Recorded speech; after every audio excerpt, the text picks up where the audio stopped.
Hello, my lovely people. Good morning to you all, and I welcome you to Linda's TV show, The Home of News. If it is your first time and you like what we are doing here, kindly subscribe, put on your notification bell to all notifications. Here we react to all forms of videos, local, international, and I want to seize this opportunity to put a disclaimer that here in Linda's TV show, we do not preach misleading information, hate speech, violent or instigating war. We are only here to inform, educate about what is happening. I deserve this opportunity to appreciate YouTube for creating this wonderful platform. If not for YouTube, I don't know how we will be able to disseminating information to the members of the public. YouTube, I appreciate you.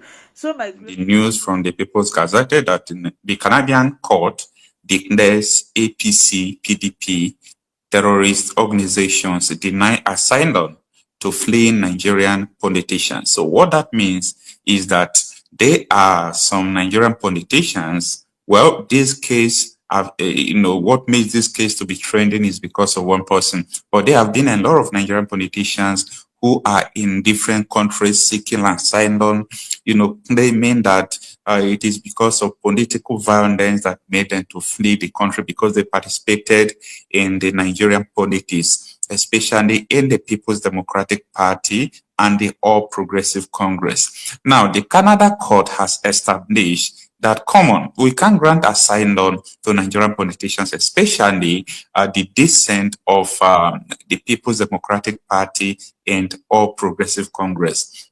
So Canada claims that PDP and APC, survived the wind of the people, carried out electoral violence, electoral malpractices, anything that relates to terrorism. That is what PDP and APC, are doing. Are you surprised? Anyway, this is trending, and people really need to understand the stance of Canada. And I think if so many countries from around the world could take these steps, I think it's going to send a shockwave, because Nigeria is a country where people do everything they like to do.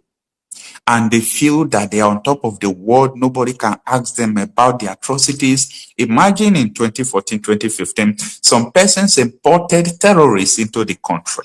I mean, politicians imported terrorists because of the sake of election, and up till now, none of them were charged to court, and they come to national television. They claim that, yes, we did this, yes, we did that. Come on, who does that? And I think if these rascalities will be corrected by international bodies, it will be very excellent. Don't forget that Canada denied CDS, Chief of Defense Christopher Musa, visa some time ago. When you look at these communities, these are Benue communities, they were put in this shape by the terrorists. Up till now, the Nigerian government did not arrest people who made these communities to look like this. Up to today, no arrest, nothing whatsoever. And you think that the international communities are not watching you, and, it's dangerous anyway to use the name of Nigeria and something that relates to Nigeria in outside the country, because it is not going to work out for you. Imagine, there are a lot of things, a lot of indictment. Imagine this is another video from, I've shown you video time with that number, where governor came to, TVC News and said that Tinubu's Minister of Defense is a terrorist. Come on, the world is watching, okay? The world is watching. In fact, let me say this very categorical.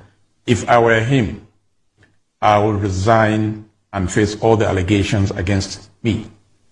And that would have been more honorable, because from all the information we're getting, my predecessor was fully involved in some of these banditry issues. Typical is the fact that that was a... All right, my predecessor was involved in all this bandit issue.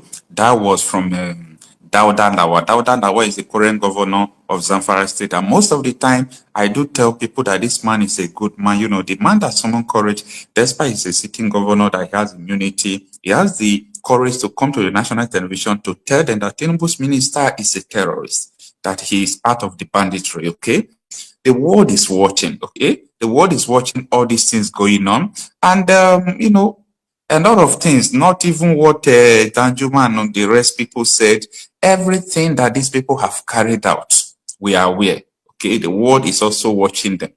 So we are going to come back to what is happening about the issue of Canada denying asylum to Nigerian politicians and naming PDP and APC terrorist organization.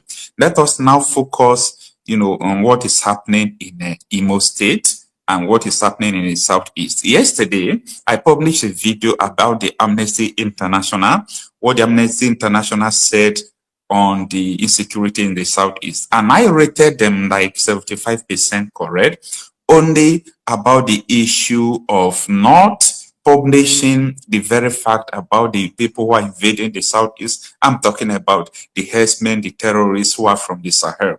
Okay, like today, as I speak to you now, something is going on in Ebonyi State. They are giving 1.1 million naira each to the victims of the Fulani terrorist attacks in Ebonyi State. That is happening today. So there are so many issues about insecurity in the Southeast, and I agree with Amnesty International that politicians have also sponsored, thugs. They gave people the gun that they were unable to, retrieve. They set up a bubago, and the bubago was hijacked. Asari Kubo brought his men. So the military are killing, the police are killing. They indicted all these people in their report. So it's important you go and check it. So with that, we have a guest in the house, and he's appearing on the screen as Lasby. Good afternoon, Lasby. You can unmute yourself. Okay, let me unmute you from here. It is done. You can do that from your side. So I don't know if there are other names you want us to address you, sir. You can tell us the best name you want us to address you. And let us talk about the insecurity from the Southeast. You are welcome. Okay. Thank you so much, Mr. Okocha. So am I audible? Yeah. Okay, you can speak with us. Okay, I really appreciate. It seems you have a network issue.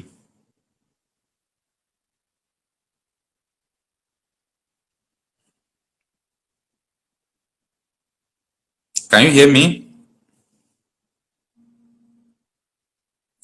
It seems you have a network issue. All right, maybe he will come back later. You can see he just freeze. I guess it is network. So before he returns back, let's continue to talk about the issue of this Canada court declaring Nigeria as a terrorist state.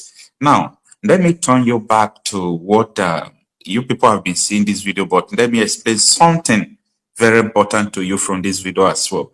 This is from the head of Nigeria Defense, Intelligence Agency, though it's a former Kunle Olawumi. I'm trying to establish the fact to you, the reason why the Canada is declaring APC and PDP as a terrorist organization. Take a listen.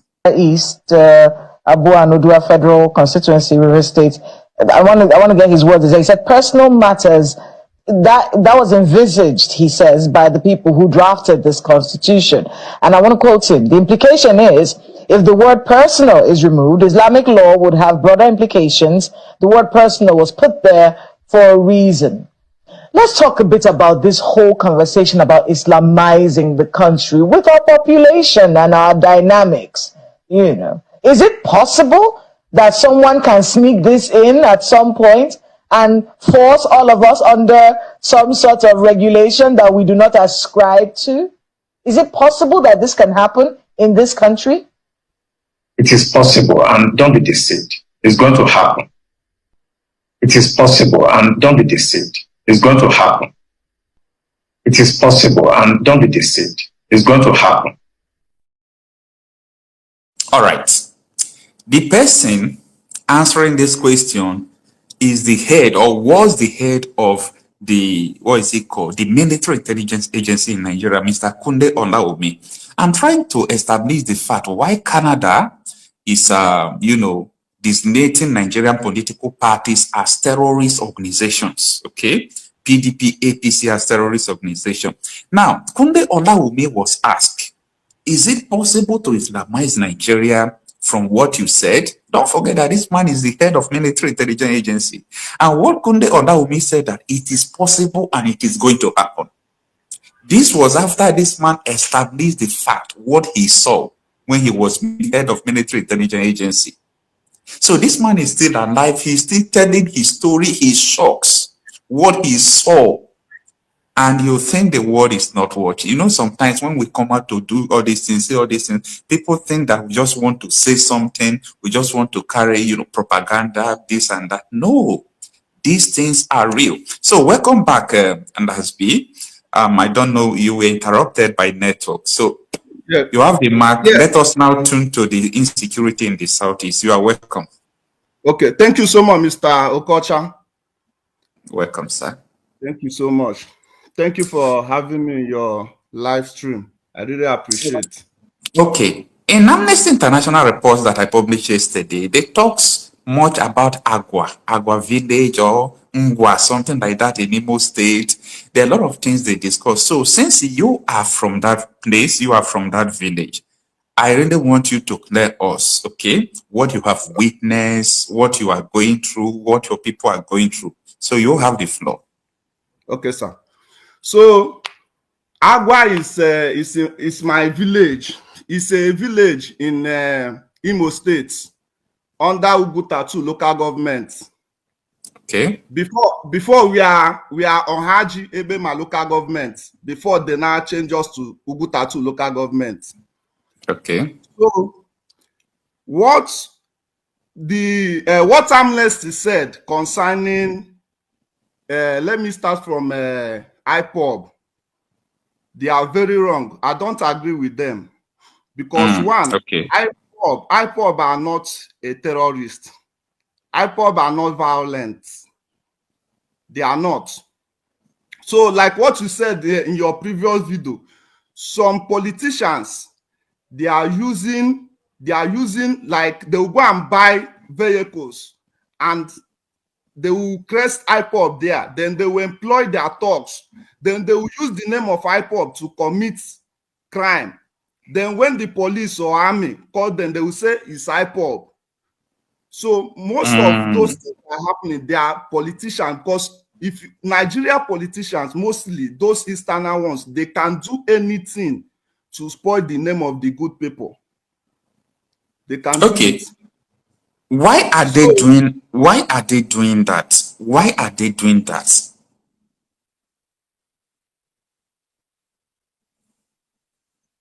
Okay, it seems that he's also having a network issue.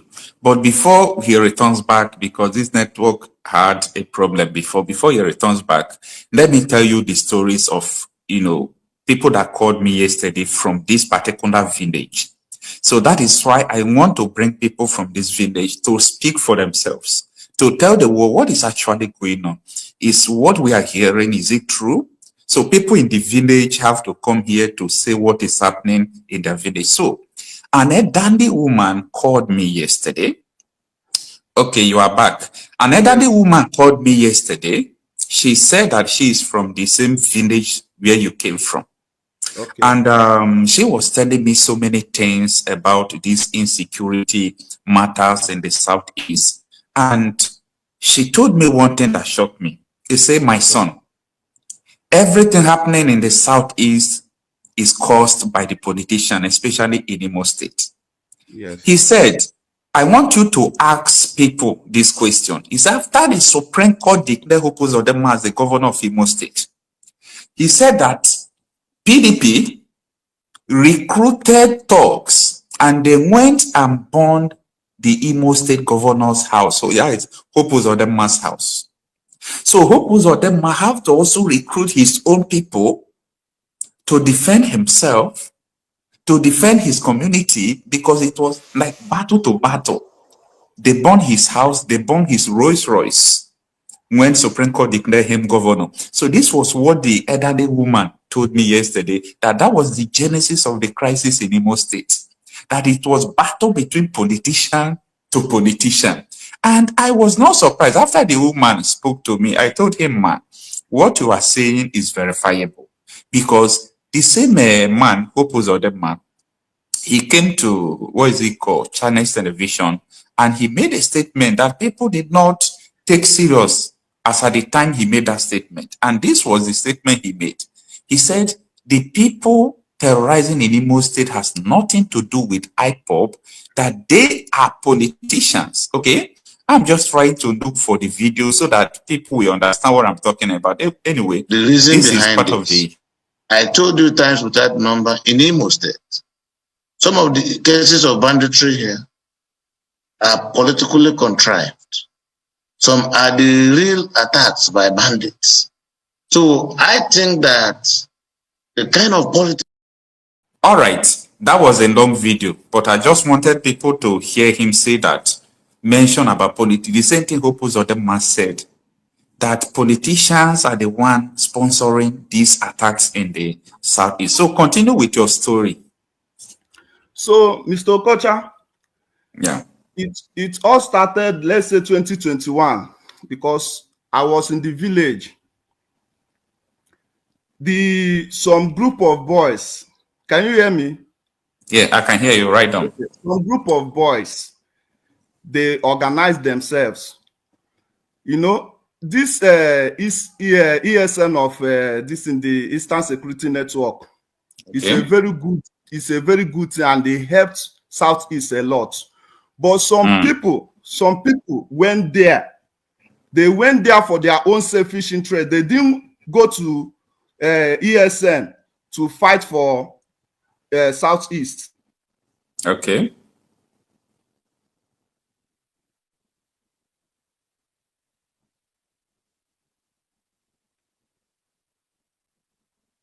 Are you there?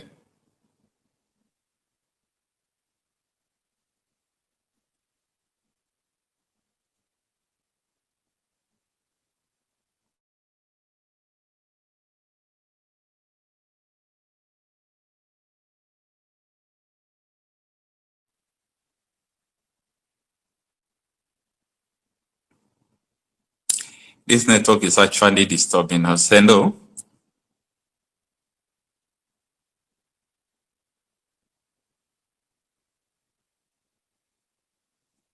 Can you hear me?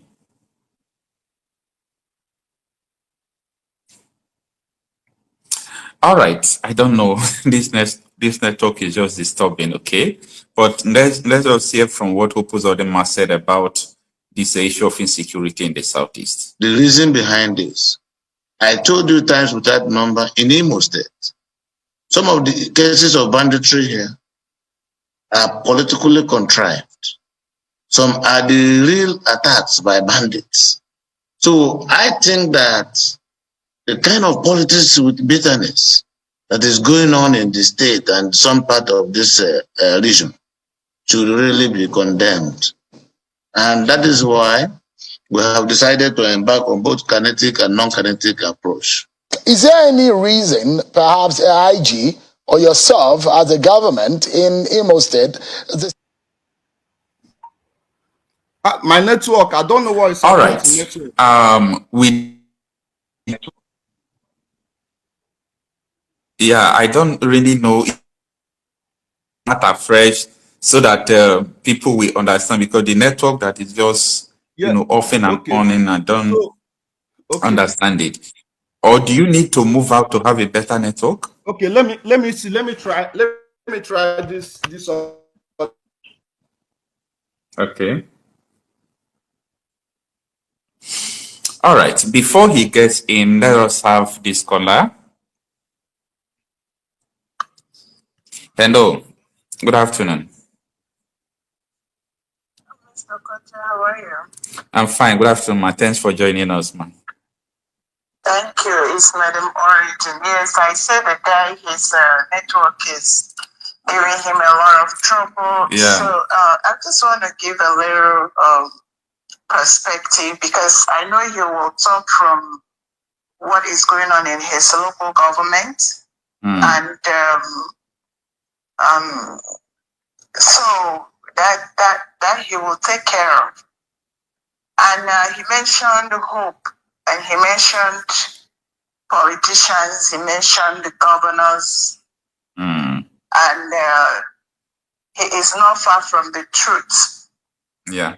The general, the crux of the matter. Mm-hmm. The crux of the matter is that the system is where the problem is.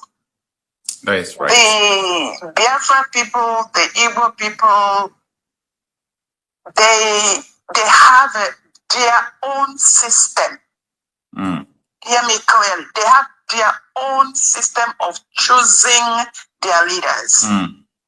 And they have not been given the opportunity to choose their leaders. Okay. And when we talk about the insecurity, the brouhaha, the mayhem, the elimination, the mopping out of lives going on in the Southeast, Hope is just a tool. Mm. He is a tool that is used by the system, by the people that installed him. Mm. Hope was never number one, number two, number three. In fact, I don't know if he got a vote because the people know who their leaders are. Mm. Why wouldn't Mazi Nnamdi Kanu and Simon Ekpa be in dungeon when people like Hope, the Kuruke, I don't know how to pronounce her name, installed him there? Do they want to tell me they don't know who Hope was before they installed him? Do they want to tell me they don't have a history? Hope lived in Lagos, for crying out loud.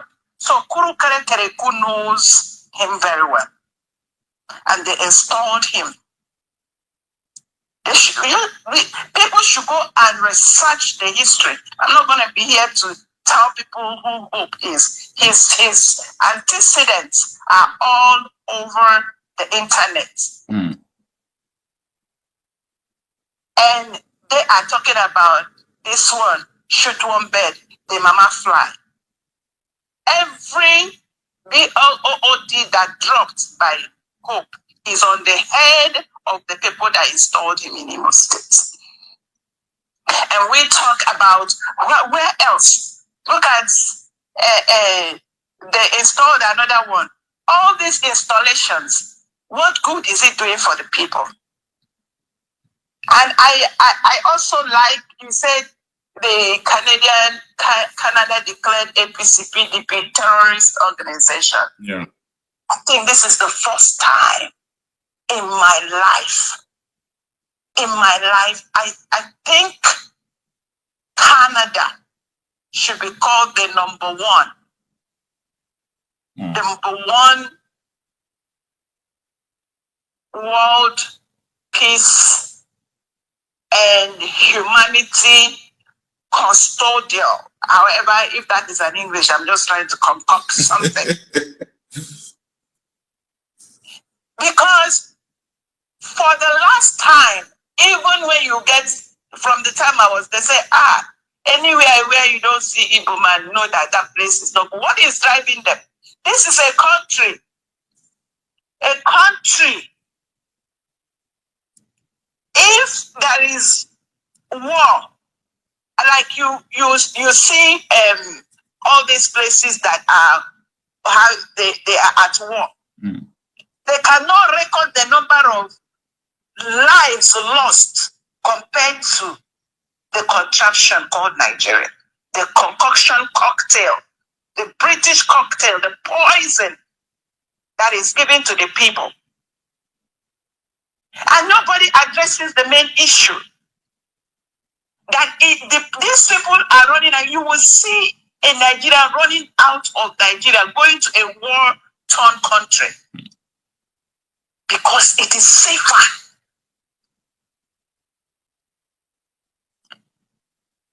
It is safer when they get there. So people have decided to go on the boat just to drown. If they drown, is better for them than to stay in the British concocted cocktail. You're not far from the truth, man. And they are telling me Please, Canada, thank you.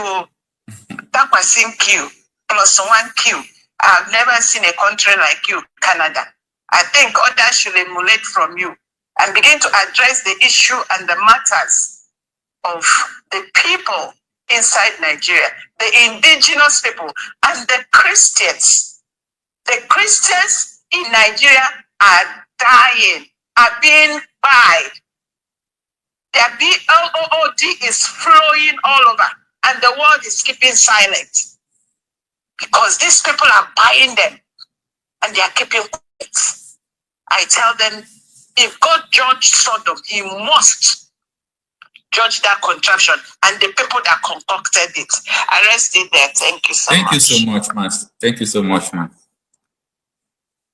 All right, Mbazbi, you have to introduce yourself again because we have a better network now. You tell us where you hail from and let us dive into the discussion about the insecurity in the most states. Let's go. Okay, Mr. Kocha, my name is Mr. Onyeka. I'm from Imo State, Agwa, Ugutatu local government. Before called the Ohajebe, my local government. Okay. So what happened to Agba was it started 2000 and it started, let's say, for a long time because that I think 2021 October. I don't know if you heard about it. Who the one? It's a big king, one of the big king in Agba. So this king now, those bad boys, they were terrorizing Agba. Those bad boys, that kingship supposed to be from their own family. So that king doesn't go out of that family. But the king that died went and bought that king. So and those boys, they were so angry. They were so angry to the extent they were even against the king. So that king too have his own boys too. So those his own boys, they were fighting with the other people too. So later, the king now pursue those people out of the village. So those people now travel out. They went out of the village. So they for a long time. Later, this when we heard that the prison, they were breaking prison, Imo State prison and all that. So the next thing, we heard that those boys, they are in Olo, some are in this thing, Izombe. They were operating through Olo and Izombe. So later, when they finished from Olo, they went to Izombe. From Izombe, they now send all of them away. So those people, they now come back to our village. They were now operating in our village. So they went and killed that king. So after they killed the king, problem now starts. They were Why did they kill that king? Why did they kill that king? They killed that king because of they say that throne belongs to them, and that throne shouldn't go out of their own this thing family. So the king bought it. So because of that issue, they have a serious problem with the king. So their own community did not agree with anything the king is saying. So because of this issue, the thing now cause serious problem. See, the thing just like a court, let's say it's just like a court fight between the two groups now. So the king has his own boys, then those boys own. So they power the king boys. So they were fighting. I was in the village when the whole thing happened. So the thing now, when army came, army and police, if they come, they will start shooting innocent people. And those boys, they don't want to kill any army people because they say if they kill one army man now, maybe those army men now will just come to the village and scatter everywhere. So that is what they are avoiding. They don't want to kill anything, army and police.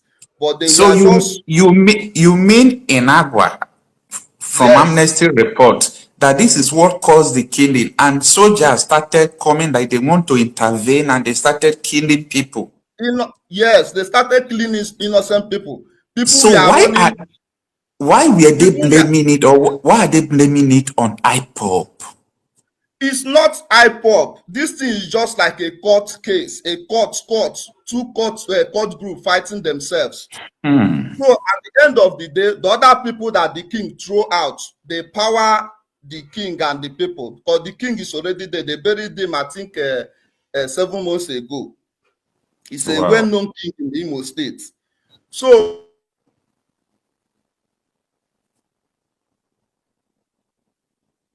are we still having problem with your network? I am enjoying your story because I just want to know the genesis of this thing. Okay, you know, I am tired of I really want to hear from people who owns the community where these insecurities are happening.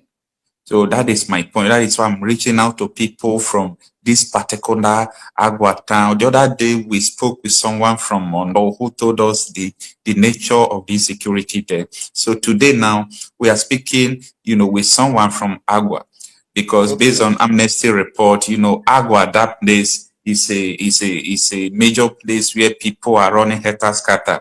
So I am shocked to hear that IPOB has no hand, has nothing to do with what is going on there. IPOB ESN has no hand in Agba.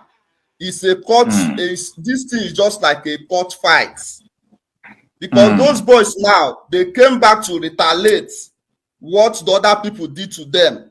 So they came back and take over the kingship. They killed the king. So this is no matter of IPOB. Anybody that tell you that it's IPOB that the one killing for in Agba or ESN is a typical lie. Nothing like IPOB. I'm from Agba. This is my community. I know everything. Even when the thing is happening, I was there because I travel. So when all this thing started, okay, later those boys now, they organize themselves. The only thing, they were fishing out bad people.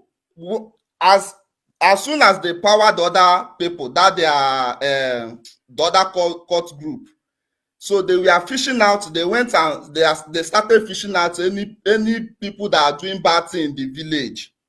They started fishing out those people. Then they will teach those people a lesson. So at the end of the day, and those people too, they were still fighting for Agba, because Fulani people, because in Agba we have a very big forest, because we are one of the people. I don't know if you heard of Adapam. Adapam, no. Yeah. No. Okay, you can Google it. Adapam in Agba, in Ohaji, Ebema local government. We have one of the biggest oil palm fruits in the village. And for my village, we have oil, crude oil. We have 25 oil. I will send you everything. I will send you proof. We have 25 oil wells. Let's say for the whole of East, apart from River State and Delta, my village, Agba, is the first place they discover crude oil. They discovered this crude oil when I was 5 years old. Till tomorrow, they are still mining the crude oil every day on daily basis. 25 tankers. 25 tankers will move in the morning, move in the night, move in the afternoon. Every blessed day, they have ring 1, ring 2, ring 3, ring 4, ring 5 in Agbas. I'm talking to you now. Why all this claim of insecurity is going on? Yes, they are taking resources. You can purchase me. All these things. Agba is well blessed, and we are very. Why is this network disturbing us?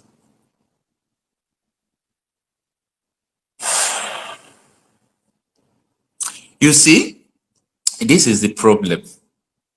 I never knew that the crude oil from this Agua, that they are still mining it to tomorrow.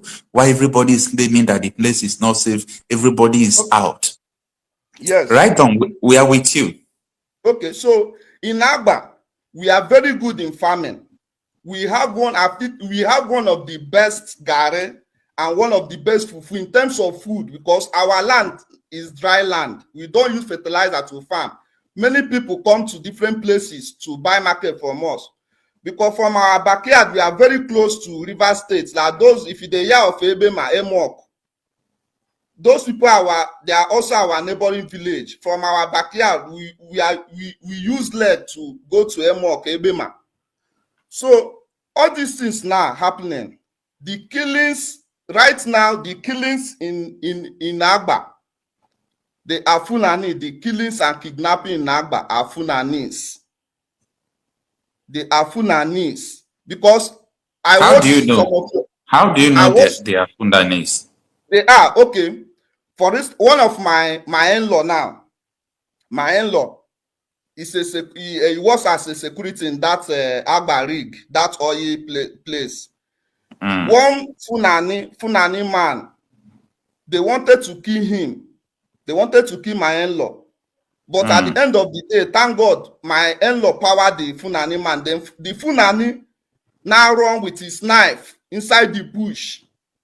And a lot of things, there is 2 videos you still posted, like, I think last 2 months, about what happened in Agba, this that woman that was shot, that was pregnant. They shot her more than 6-7 times.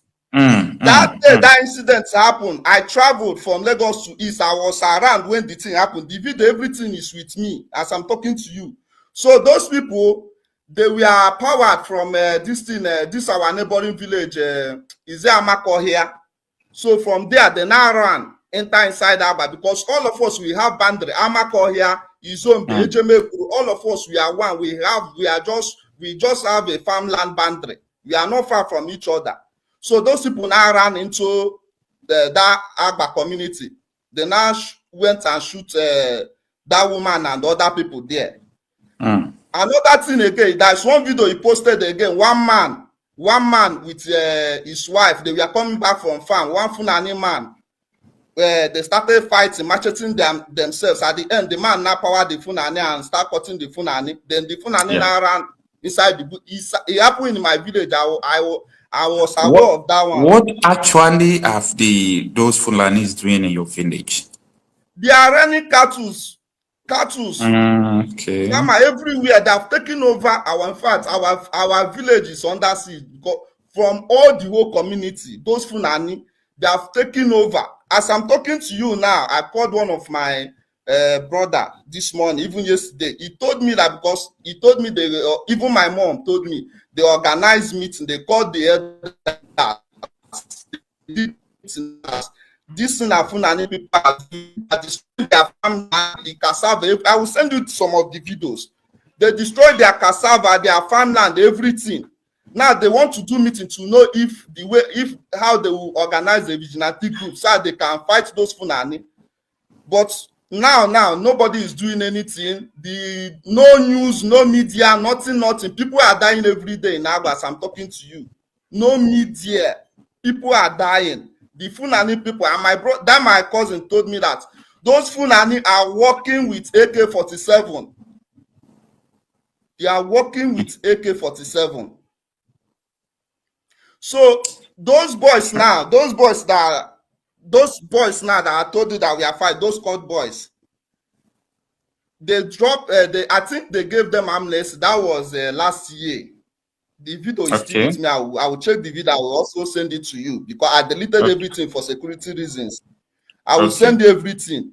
They gave them amnesty. They drop every of their weapon. Then they take them to, I don't know, to Abuja. I don't know anywhere they took those. But when those boys, when they were around, Fulani, they don't cross to Abia because they battle with Fulani steady. They battle with Fulani people. After those boys now, they dropped the amnesty, they take them away. Fulani now came back, start killing people again. So this is happening every day. There are some video again, I still have, you still post some, I think that was last month, they killed 5 people. 5 people coming back from Owerri to the village. Those Fulani kidnapped them and killed them. Those people are Fulani. There is one video I'll still send for you. They wanted to kidnap that man, but that man overpowered them and escaped. The people that are kidnapping in Agba, killing in Agba, they are Fulani. 90% are Fulani. So anything that anybody is saying that is hyper or Eastern security, like what Soludo said, that 95% of all the whole killing, bad thing, kidnapping is that they are all Igbo. It's a typical lie. They don't want to say the truth. They all knows the truth. Look at what happened in Ebonyi State. what is happening in Ebonyi State, Enugu, Yamufu, all of us, we know now. Why are they not saying the truth? Why are they hiding? Why are they afraid? Yeah, and just like I was telling you today, as I'm speaking to you now, you remember there is something going on in Ebonyi State where they are giving 1.1 million to the victims affected by the Fulani terrorist attack. You understand? Of course, I know. So I'm aware. I was questioning these people. They don't need the money. They need security and sincerity instead of giving them money. Of course. So I am pleased to know. Yeah, I'm pleased to know that from this your story, I thank God that you are from this place. All these things are going on, because when we are talking like this, people will think that we are just talking from what we hear from social media. They don't know that we have people from these communities where things are happening who are coming to tell us this is what is happening, and you of these things going on. And when you are telling them, okay, POB has no connection with what is going on, I just pray that people will begin to understand. And Nigeria, one of our problems, especially we that are on media, is we lack the ability to do investigation. What will happen if all this mainstream media will just go to your village now and ask the people what is going on here, what is going on, what is going on, and hear from the people? They will not do that, but they will try to do what, like twist the stories the way it will suit either the state government or the federal government or people from those areas. It's unfortunate, but thank God that you have the courage to come here to tell us more about what is going on over there. Mr. Kocha, see, one thing I know in this life, once you have the opportunity to say the truth, say it, because either you say the truth or you lie, you will still die. The insecurity in Nigeria is alarming. Everybody needs to stand up. If it not happen to you, it can happen to me tomorrow. The insecurity is too much. Everywhere, kidnapping, a lot of things is going on in Imo State. So many things is going on in Imo State. I don't know the kind of leader we have. I don't know all the old leaders. I don't know why they prefer to bow down for the Fulani, the people, the same people that are killing your people. You value them more than your own people. I don't know why they're doing like this. I don't know. We have my greatest surprise in my village now. If you say that, okay, let us divide, let the Easterners go back to their place. My village, we have what it takes to feed the whole East. We are very good in farming and agriculture. We have crude oil, 25 oil wells. I will send you everything proof. We have 25 oil wells in my village. We have other palm. I will send you the proof so that you fact check me, know if I'm lying or not. We have what it takes to feed the whole East. This country, anything, once Nigeria, Igbo man is not safe in Nigeria. Let's tell ourselves the truth. Once you are from Igbo, you are not safe in Nigeria. We are facing so many things in this country. I don't know why our leaders, they are not doing anything. People are dying every day. And now their family are in abroad. They don't care. They have a chopper, a helicopter. If anything happens, they can use it easily to fly. It's the poor masses that will be facing all these things every day. Okay, now since the police and the army, they cannot safeguard, they cannot guide us.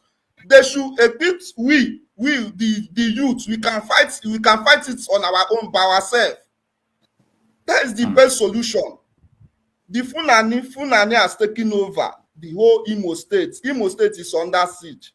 Fulani has taken over. Mostly that is zone because we have a lot of bushes. If I'm driving from Lagos, once I reach to my village from Obaku to my village, I'll be very afraid because I don't know what will happen next. I don't know. Now, we have a problem. I personally have a problem. The problem I have is that there is a planned, effort to subdue the news from all these areas. Why is it that all these things are not in the news? Nobody tries to talk about them. Even sometimes there will be some sensitive news I will bring out. What you will just see, people will just call you, you know, that kind of thing is sensitive. Don't try to break it as if someone is feeding me. I don't get it. Even when you bring out some insecurity news. All right. This morning, I published a news that Ebonyi State government want to pay 1.1 million to the victims of Fulani terrorist attack. Do you know that some persons called me who asked you to do the news? I said, are you stupid? Who asked me to publish a news? So I should come and take excuse from you that you want to pay the victims of Fulani terrorist attack. That you confess or excuse from you. Do you now see the level at which they want to control what people hear? They want to control what people see. They want to control the whole narratives. Even though they come, they burn your community, they do everything. What they want people to hear is that it's a farmers and herders clash. I don't know when trespassing and invasion becomes herders and farmers clash. Someone will come into your community, they will start attack, and someone will say it's herders and farmers. Who are the farmers? The herders. Who invites? Is that, in fact,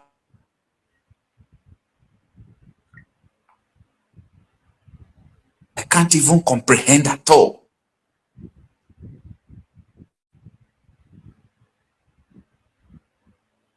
You know, but I just hope that people will understand what is actually going on, because all these things is not it's not something that will continue to condone like this. All right, Nigeria can never get better. The best solution is referendum, nothing more. Nigeria can never get better. Nigeria is gone and dead for so many years. What we need is that Aburi Accord, nothing more. Nothing more. The whole Southeasterners now, the whole since I don't know why, even we youth that are from Southeast, I don't know why we are coward. All of us, I don't know. Since if my suggestion, if every youth will stand up and fight for their rights, to they go after all these politicians, all of them from A to Z, all of them, you will see Nnamdi Kanu will come out. That man is innocent man. He did not do anything. Somebody that is fighting for is not only Igbo. It's not tribalistic. It's just fighting for the freedom of woman. And once you are alive, you should have that freedom. He's just fighting for everybody, not just because of Igbo. Look at what is going on in Benue. Everywhere. The Benue's own is so pathetic. It's so pathetic. And no arrest, though. These people are not making arrest. They are not making arrest. They are just arresting innocent people, killing innocent. You know, they know that if Nnamdi Kanu is not in detention, it will be very difficult for you to push the narrative that IPOB is responsible for this, IPOB is responsible for that. And the only way for you to know the truth is for you to go and ask people who are in the community presently. And that is why we have this guest with us today to tell his part of the story about what is going on in Agua. Because a lot of people who don't want you to know what is the truth. So it's so unfortunate why we are talking about the issue of Canadian court declaring that APC and PDP are terrorist organizations in Nigeria. And they denied asylum to that Nigerian politician who went to Canada to tell them that he was running away from political violence and so on and so forth. Maybe they asked him, which political party do you belong? Maybe he will say PC or PDP. Canada will provide evidence for him that your party imported terrorists into Nigeria. Your party is carrying out violence. Your party has money, they loot money, corruption charges, and so on and so forth. So it is pathetic anyway, but it is what it is.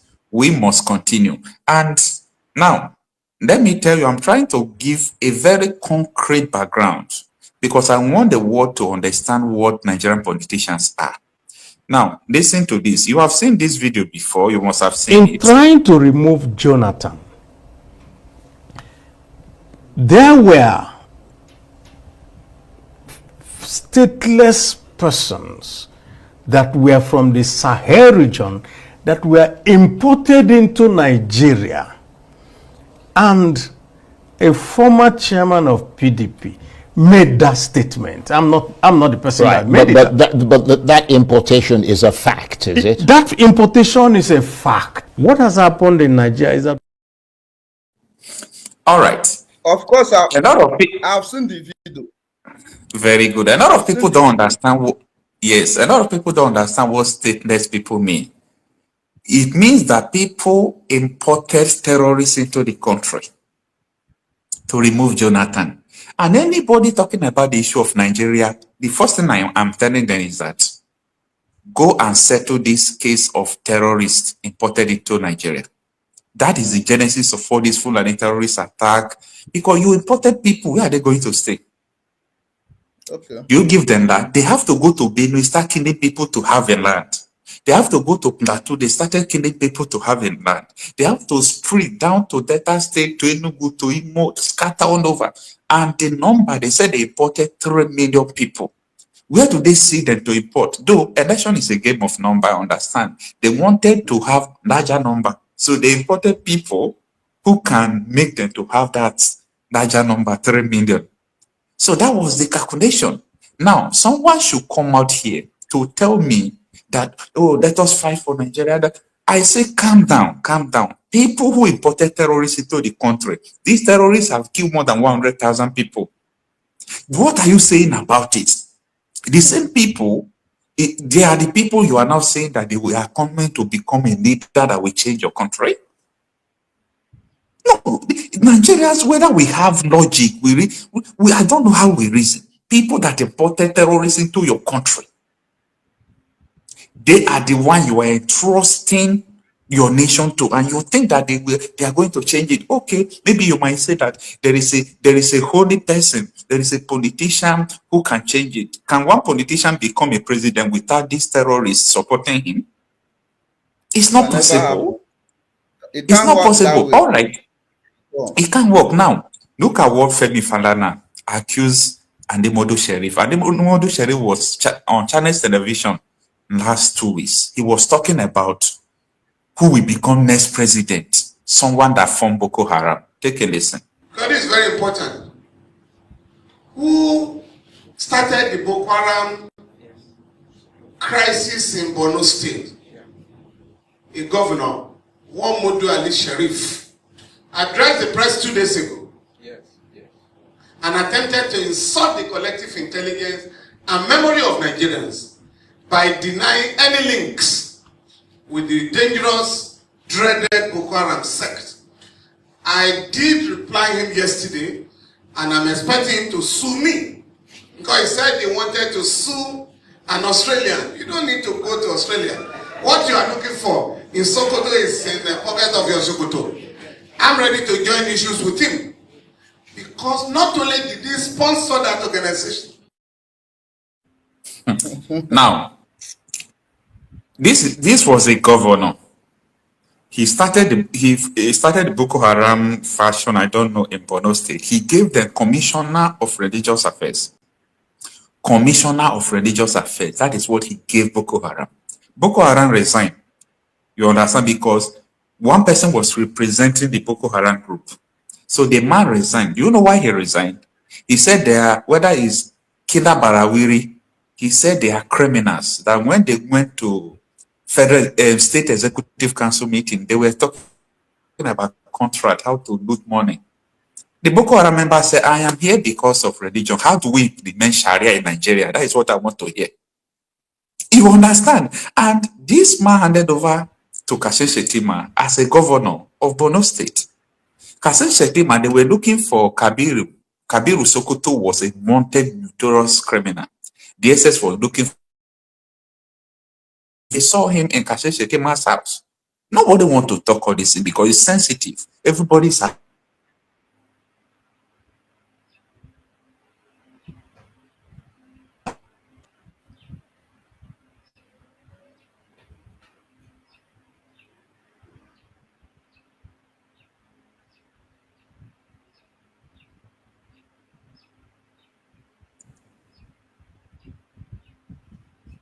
the network. All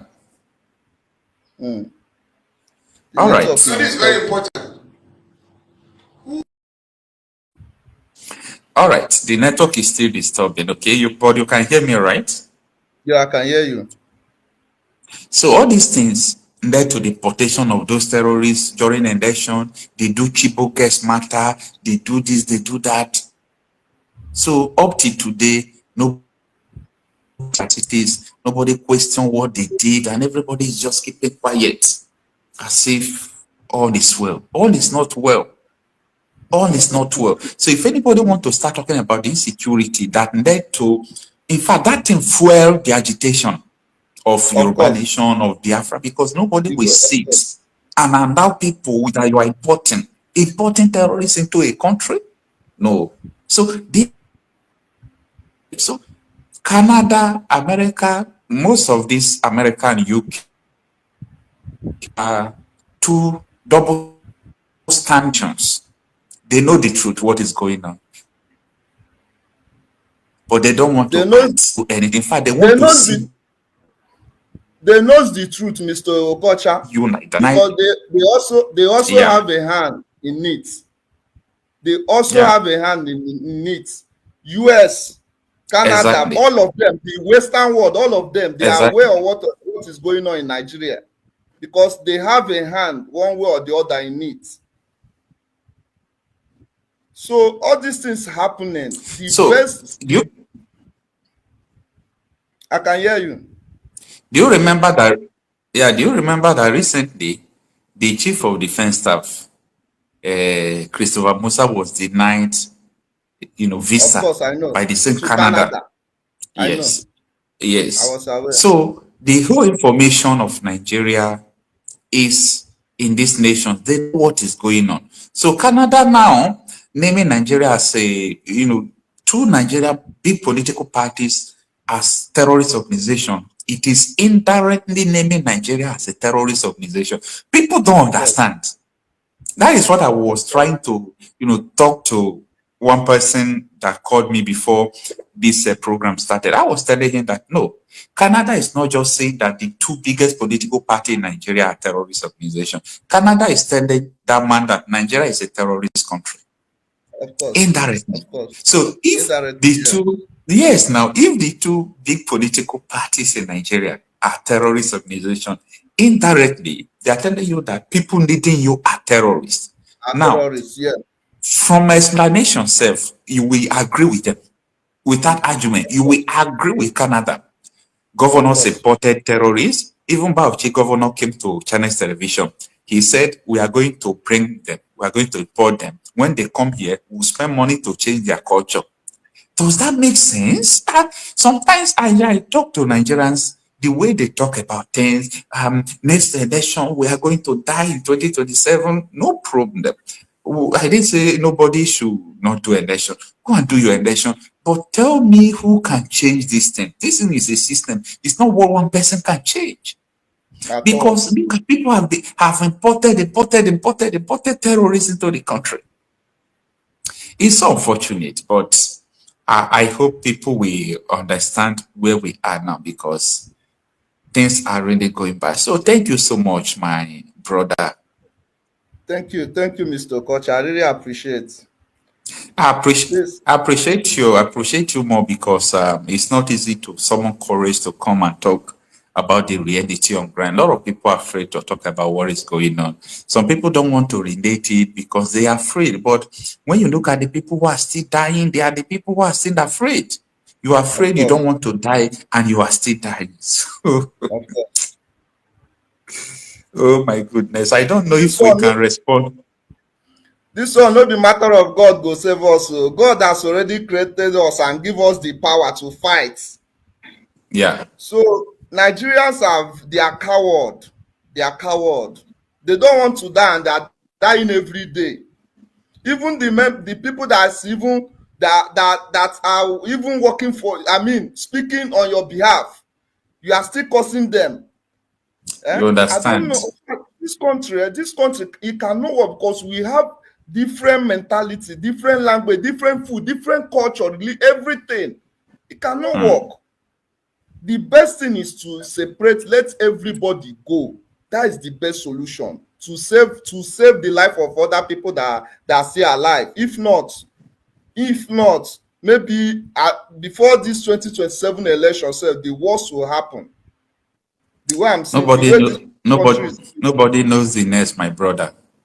So viewers, thank you so much. You can share your story with us. You can share your experience, what have happened in your village, what have happened in your community.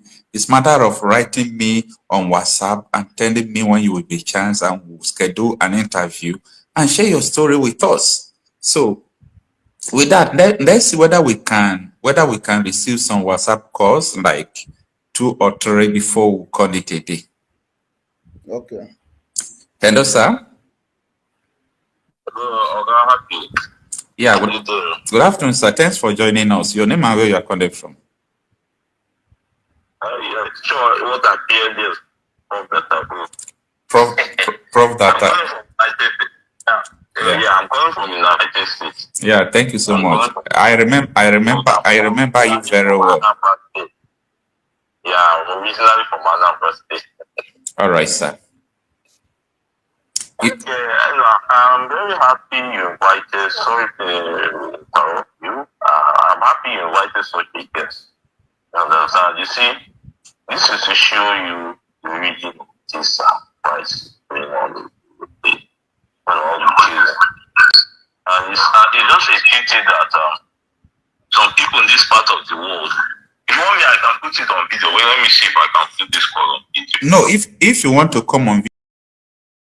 Hello, my wonderful people. As we have finished watching this interesting video, please, I want to see your comment, your contribution, your opinion in the comment section. Like I said earlier, let us do it constructively. Tell me what you think about this video that you have just watched, and also about the platform. If you haven't subscribed, what are you waiting for? Please remember to subscribe, put on your notification bell, share this video, and remain blessed.